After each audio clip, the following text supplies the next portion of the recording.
Hello friends, 5 மினிட்ஸில் ஒரு potato வச்சு ஃப்ரெஞ்ச் ஃப்ரை ஸ்டைலில் ஈஸியான கிறிஸ்பியான ஒரு ரெசிபி செய்யலாம் வாங்க.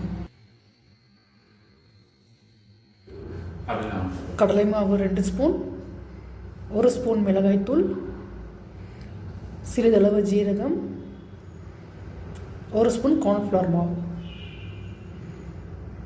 இது எல்லாத்தையும் நல்லா மிக்ஸ் பண்ணி கெட்டி பதத்துக்கு ஏற்ப தண்ணி கொஞ்சம் ஊற்றி சால்ட் போட்டு அது எல்லாத்தையும் நல்லா மிக்ஸ் பண்ணிக்கோங்க. ஆல்ரெடி நான் பொட்டேட்டோஸை ஃப்ரெஞ்ச் ஃப்ரை ஸ்டைலில் கட் பண்ணி வச்சுருக்கேன். அதை இந்த மசாலாவில் மிக்ஸ் பண்ணி 5 மினிட்ஸ் ஊற வச்சுருங்க. சூடான கடாயில் கொஞ்சம் கடலெண்ணெயை போட்டு எண்ணெய் காஞ்சப்புறம் நம்ம மிக்ஸ் பண்ணி வச்சுக்கிற ஃப்ரெஞ்ச் ஃப்ரைஸை பொரிச்சு எடுத்துக்க வேண்டியது தான். அவ்வளோதாங்க. பொட்டேட்டோவையும் கடலமாவையும் வச்சு ஈஸியான ஃப்ரெஞ்ச் ஃப்ரை ஸ்டைலில் ஒரு ஸ்நாக்ஸ் ரெடி. லைக் பண்ணுங்க, ஷேர் பண்ணுங்க, கமெண்ட் பண்ணுங்க.